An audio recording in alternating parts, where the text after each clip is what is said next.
A Clockwork Angel is book one of the Infernal Devices trilogy, which is itself a prequel to Cassandra Clare's best-selling Mortal Instruments series. It's the tale of Tessa Gray, who must rescue her brother in Victorian London, where all sorts of supernatural beings roam the foggy streets. Tessa learns that she herself is a member of the Downworlders, having a supernatural gift of her own, and she joins the Shadow Hunters, who are dedicated to ridding the world of demons. Hello and welcome to The Best Book Ever, the podcast where we get to know interesting people by asking them about their favorite book. I'm your host, Julie Strauss, and today my friend and local librarian, Lauren Regenhardt, is back. Last time Lauren joined me, we talked about Red, White, and Royal Blue, one of the best rom-coms I've ever read. But Lauren's heart is always and forever with YA fantasy books, and she really encouraged me to read some Cassandra Clare. Last time I saw her at the library, I cut a deal with her. I'd read it if she'd agree to come back on the show. And as so often happens with fantasy books, this is one I would not have picked up on my own, but I am so glad I did, because it gave me a chance to talk to Lauren about why A Clockwork Angel is the best book ever. Hello, Lauren. Welcome back to the Best Book Ever podcast. Thanks for having me again, Julie. What has your life been like in the last year since we talked? Your reading life? Any changes like in your genres or reading habits or anything? Authors? Anything new to you that has changed? Great question. So last year when we spoke, I was reading purely young adult for pleasure. And then I had other items that I was reading or other genres I was reading for my Gamers Read podcast that I'm part of, which I'm still part of that. So that's kind of helped me to branch out a little bit to more adult fiction, as well as different sci-fi and fantasies that I might not have otherwise read. But I also have been reading a lot of nonfiction. And I don't know if this is a separate question, Julie, about the book club. Yes, tell us about the book club. So I, as a librarian, I run our book club in the pub with the Mission Viejo Library. So we meet at a local pub, and our focus is primarily nonfiction. So that has encouraged me and kind of forced me to branch out into nonfiction, which is definitely not a genre I normally seek out.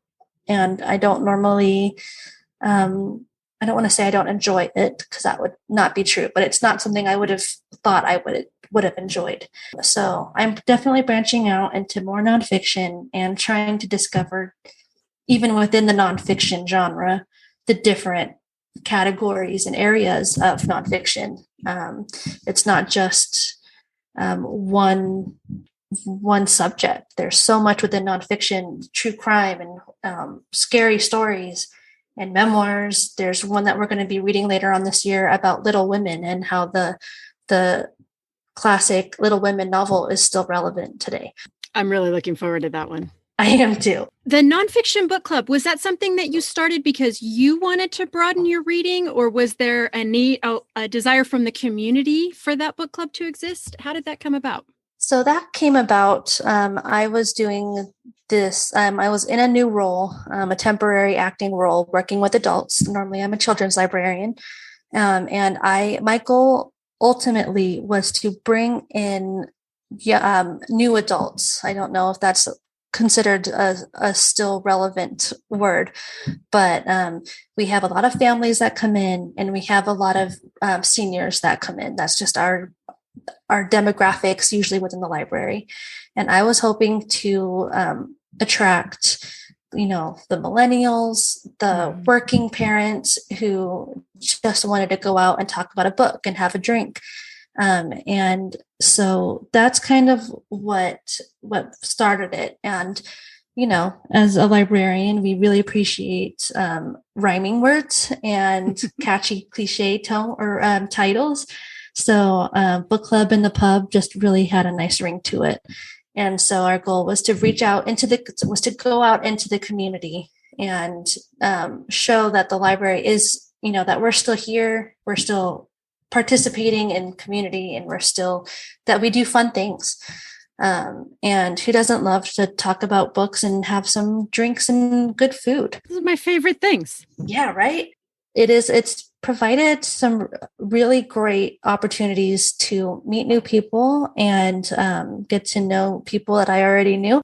Now, you were also recently promoted to head children's librarian. I'm That's super correct. excited for you. Tell me what Thank that you. means in terms of your change in your job responsibilities. So before I was a children's librarian, but now I'm the senior children's librarian, which means I'm in charge of the children's division at the library, which is a big jump, well, a big change. I started that promotion the same week that we started our summer reading program. So it's been for, I don't know, and I'm sure your kids have participated in the past. Every single year for the last, well, since we've lived here, which is 21 years now. And I know it is a big, big deal. It's a big task. I get the numbers every week. We have over 1,200 youth participants registered. We have over 100 and almost 200 adults signed up, and teens and tweens and babies in between. And just now it's about adjusting the department to my vision and just making it even better than it is. I have my predecessor is a phenomenal librarian, and she has moved on to a different position within the city. And so getting to just kind of continue what she's built and make it even better and build upon it. It's a really cool thing. I'm sure you get this question a lot because I've spent many, many hours in the children's section of the library. And I know this is a frequent question from frazzled parents. What do you tell parents who come in and say, how do I get this kid to read? This kid hates books. This kid has to read X number of books for the school year. What do I do? What's your best advice on that? My best advice is I always look to the kid in question. Most of the time the kids are there with the parent. And I always go to approach the kid first. Like, what do you like to read? What do you like? Do you like sports? Do you like watching sports? If they like watching sports, then I try to find books about sports because there are so many great series. If they like, I ask them what movies they like or what TV shows they like, and then do my best to find books based around those themes. And usually that works, especially with series. When I say, just read this first book in the series. If you like it, then there's more, and I can go off of that. If not, then that still gives me a good idea of what that child would like or not like. So I would know what not to give them. So that's, the biggest problem that comes up with is if it has to be a certain exile or if their parents want them to only read a certain grade level. We get that a lot. And I always try to reinstill the idea in parents that, they're reading. And as long as they're reading, it doesn't matter if it's below or above their reading level. It's still teaching them the love of books. And it's still teaching them that they can turn to books. And it's still, I'm a 34-year-old person who likes to read teen books that are all the problems that 16-year-olds face. Applying that to, a kid who might be in 8th grade, but still likes to read the Magic Tree House books that are kind of geared for 3rd or 4th grade. Who cares? They're still reading, and they're still building their vocabulary and appreciation for literature. And I'll get off my soapbox now because I could go on for hours about how much I dislike the AR and exile system and what it does to kids. So what's the AR system? What does that mean? It's just all based on reading level. So reading comprehension, reading grade level, and reading level. And a lot of schools use different measurements. So some schools base it off of exile. Some schools base it off of accelerated reader, and they have to read a certain number of books and get points. Yeah. And then AR has a quiz at the end that they have to take to test whether they the comprehension and whatnot. And in theory, it's all great. And it's not that I hate the system. It's the times when a kid will say, I want to read this book, and the parent will say, you can't read that. It's not enough points, or it's not your level. And then that just encourages, or it discourages the child from reading because they're being told they can't read what they want to read. So I always try to encourage a balance. Great. Yeah. This book is within your AR level or your Lexile, but I know that you also wanted to read this. So, encouraging the parent to let them, compromise. Yeah. This is a soapbox I 100% support. I will, I'm going to build your soapbox a little higher for you. Thank you. And I think 99% of librarians would agree. So that's a school-driven thing. That's not a library-driven system. Correct. And so a lot of times we'll get questions. Are your books cataloged by AR level? Nope. Nope. That's not something that we would ever want to do, let alone something that would be feasible, just because, like I said, every school does it differently. There's nothing better than escaping into a book. So whatever we can do to help kids to experience that without the pressure of, I have to read this book, or I have to read this number of books, or I have, eliminating the have to and turning it into a want to is the most important. Yeah, I agree. I'm on that same soapbox with you. Now, last time we talked about a really fun romance, Red, White, and Royal Blue, right? Still one of my favorites. Oh, so good. And at the end of our conversation, you were raving about this book, Clockwork Angel by Cassandra Clare. Yeah. And then I bumped into you at the library and you said, have you read Clockwork Angel yet? And I was like, no, I haven't. And we agreed to talk again so that we could talk about this book. So why don't you tell me, do you remember how you found this book, or what's your history with this book? So I found this book because I first read the Mortal Instrument series, which at the time of this book was still being Cassandra Clare was still writing part of that series.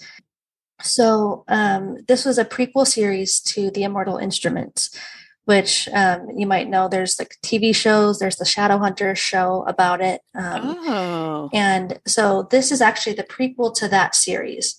And because I was, in the middle of that series, and I was looking for more to read, I think I discovered City of Bones, kind of on one of those recommended. If you liked the Hunger Games, you'd like this one, and I loved the Hunger Games, so I went to this one.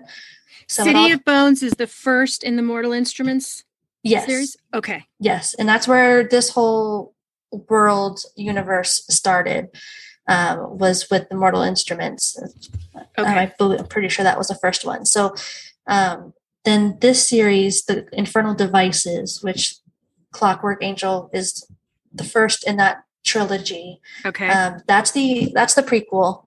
And so I started reading that, and I think I just kind of fell in love with the world, and I fell in love with the characters, and I wanted to be them, and I wanted to be with them, and I wanted to date them all. And I don't remember when this came out or how old I was, but I just remember I think I revisit.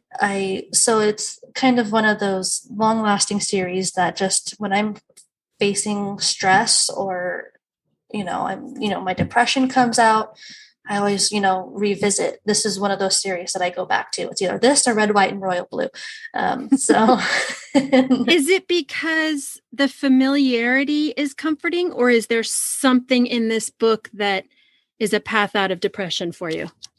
Both. Part of it is that because I loved it so much the first time that revisiting it really helps pull me out of a funk or something, but also just the way the book is described, the beauty within the world and the characters. I just love everything about each of the characters.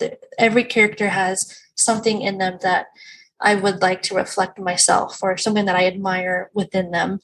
And some of just the quotes, my next tattoo is going to be a quote from the book, because they have so many books. The main character, Tessa, is a big reader. She herself finds comfort and solace in books. And so I was able to relate with that because that's what I do. Mm-hmm. And so some of just the way that they talk and the way that they believe in books and in justice and mercy, and just their desire to always do good things really affected me the first time, and it affects me in different ways every time. Every time I read it, I get something new out of it. It's just like there are so many different quotes and different messages within this series. I don't know how far into the series you've read, and I try not to spoil, but one of the parts of the later books is about grief and how grief never gets easier, but you just learn to deal with it, and you just learn how to overcome it. And so there are just so many different just morals and ideas that come from this series that it's just so beautifully done. To answer your question, this is the only book of the whole series I've read, but let's tell our listeners who maybe have not heard of it, and I realize I am 100% in the minority on this, but for those who haven't read it, how do you describe this book, Clockwork Angel, what it's about? So this book, I always start by saying it's set in Victorian England, and it's very steampunk. So if you kind of like that old Victorian England, but like the technology and the steampunk.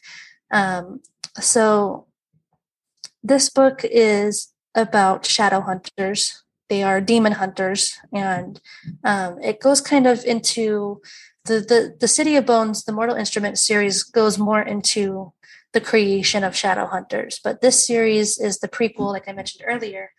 And this goes into kind of how the shadow hunters run and how they operate and their values in their world. There's demons, vampires, werewolves, goblins, elves. It's kind of an overarching, any kind of fantastical creature that you might envision. It exists, and the shadow hunters are kind of half human, half angel, and their primary purpose is to protect the world from these demons. And demons are exactly what they sound like. They're evil, and they just want to devour Earth and eat all the people. And so they are our protectors. And so it's all about Tessa's journey of discovering what she is and who she is.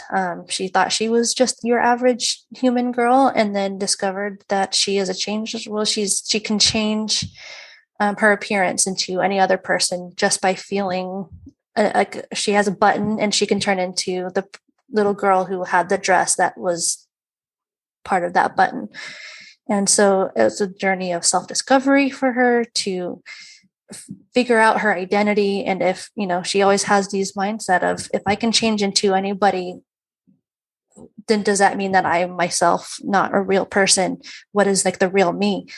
And I think somebody who, and this is something I discovered kind of going back to your last question, something I discovered in the last read through was, as my own identity crisis and coming out and figuring out who I was, I could relate to that. Like, she had this whole, am I real? What part of me is real if I can turn it into anybody else?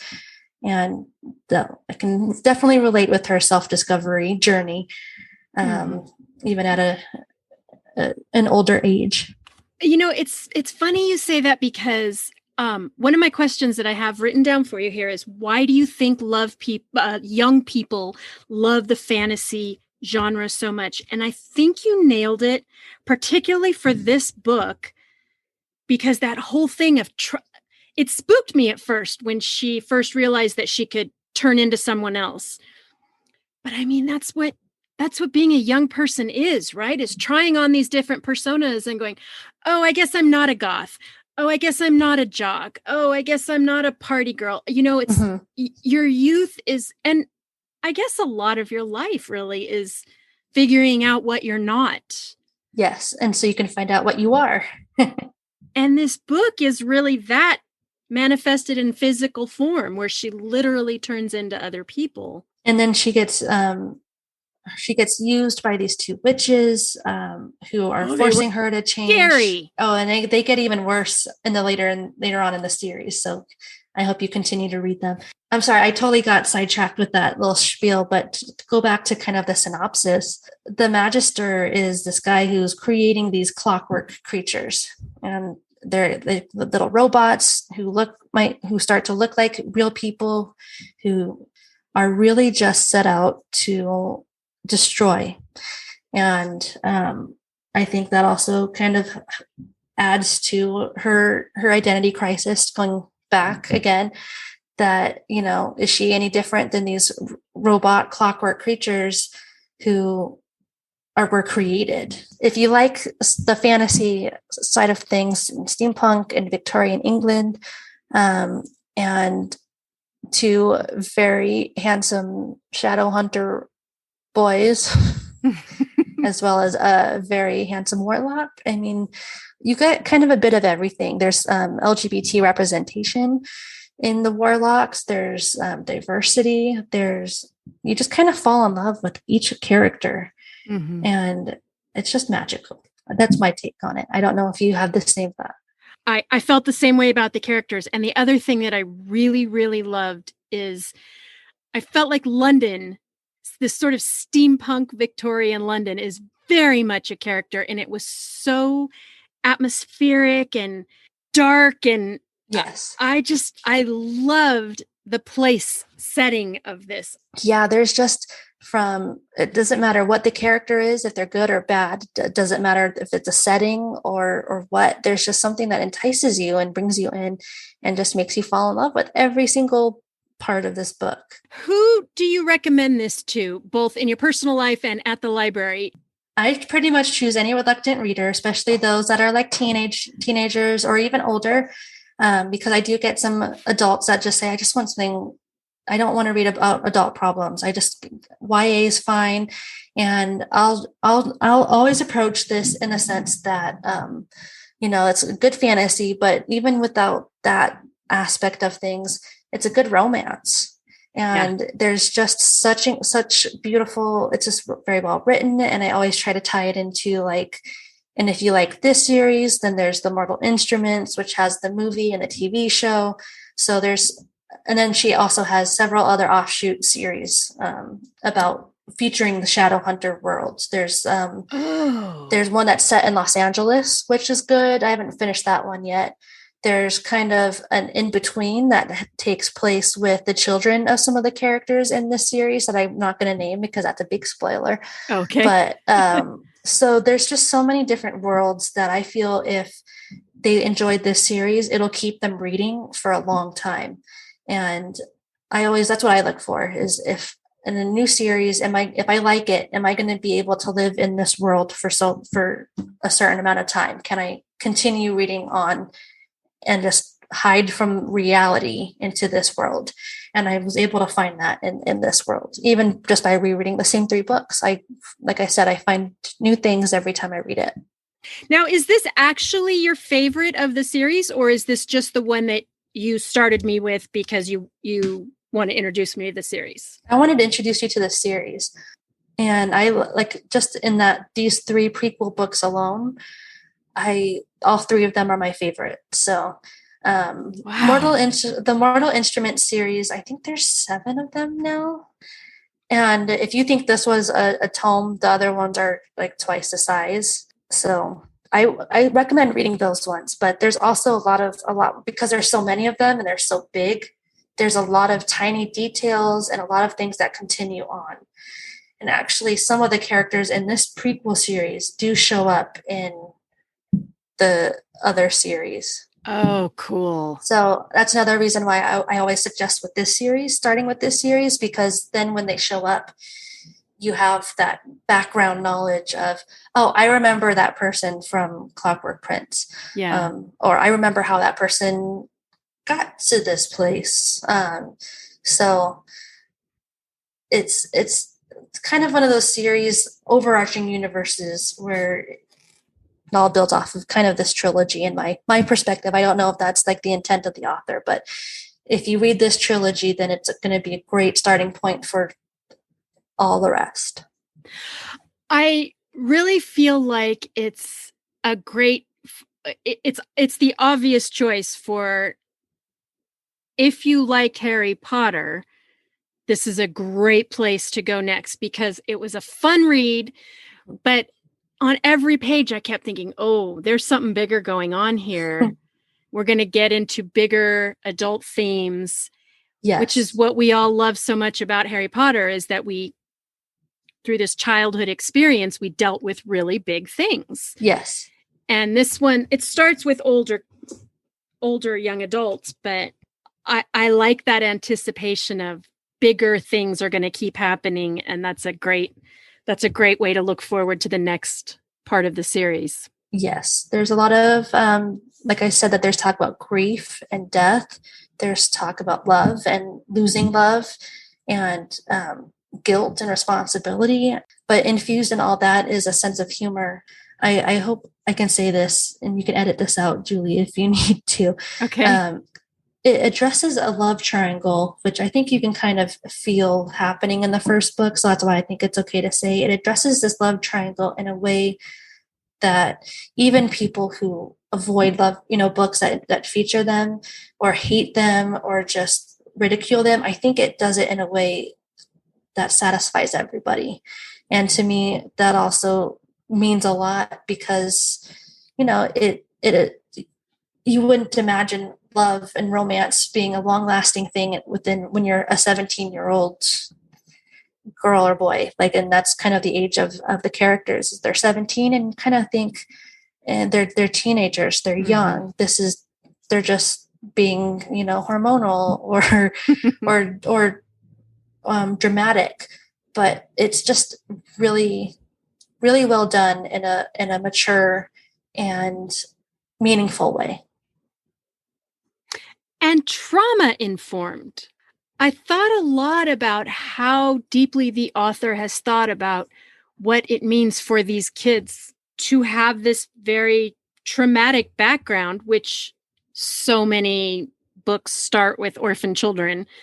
Yes, it addresses kind of, being, like you said, being trauma informed, and understanding that these kids these teenagers as kids have gone through, each in their own way, a different event that has shaped them, and it could have turned them one way, or it could have turned them this way, and addressing the growth and the change that they all go through, and that level of maturity, not just within themselves, but that acknowledgement within each other, that the care and love that Will has for Jem, for example. You wouldn't think that Will is the soft kind of person who cares about other people, because that's just the personality that he has, but the way he treats Jem, who he's an addict, and it's not by choice.